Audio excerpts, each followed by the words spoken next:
say that I was thrilled, absolutely thrilled, to be the 10th person asked to introduce Larry today.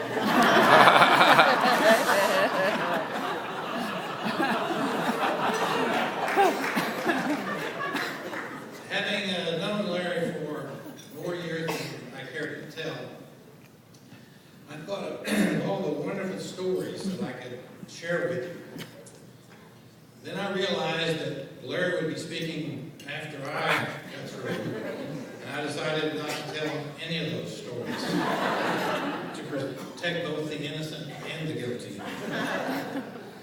I will begin with a more traditional kind of introduction with Dr. Lunsford, and then maybe make it a little more personal at the end. I started to begin with Larry being born in a log cabin in Tennessee. But I thought maybe that was a little too far back in the history. So I'll begin with his college career, receiving a bachelor's degree in communication and journalism from the University of Tennessee in Knoxville. He then moved on to his master's degree in college student personnel administration at Indiana University, where he did, in fact, first come in contact with Dr. Schaefer. And Larry has several mentions of Dr. Schaefer in his dissertation as honoring him for the influence that he used for his work. He moved on to his PhD in higher education at the University of Pittsburgh. For you younger members of our association, I think that Larry's career path is probably a great model for any of you that might want to think about moving from our Greek affairs beginnings into higher education administration at a dean of students level or VP level. As Larry received his bachelor's degree, he did as many of you did, and that worked for his fraternity, Pi Kappa Alpha, as a chapter consultant, traveling around the country to assist with the operation of the chapters. He then took his first professional role in higher ed as assistant to the dean of students at the University of Evansville. Larry moved to the University of Pittsburgh, and then to Robert Morris University, and finally to his current position, current university at Florida International University. At Larry's first move to Florida International, his title was Director of Student Affairs. And for my friends who are not in higher education, and when I use these titles, they look at me kind of strange and say, you actually have people that do that as a job for student affairs? And they go, yes, that's not what you're thinking about. It is part of the profession. As he moves in, many of us do, once you get a position at a university, you move up through the ladder at that particular school. Larry moved on to be Associate Dean of Students, and had the title that was somewhat in vogue during the late 60s and early 70s in the student unrest movement called Ombudsman, which in many ways is just a title for other duties so assigned that you need to take care of. He's currently is the Assistant Vice President for Student Affairs and University Ombudsman. Not only does Larry have his work in higher education administration, but has also kept his faculty rank. He is an assistant professor in the College of Education and an adjunct instructor in the College of Arts and Sciences.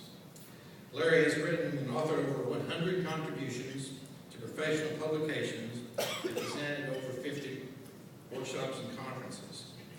In fact, I was looking through his list of publications, and one of his titles that intrigued me was Overcoming Challenges of Budget Cuts. And I thought maybe he ought to use this as his closing remarks of accepting the award at today's time. Larry also has a lot of individual awards, many of which I could not list in this short period of time.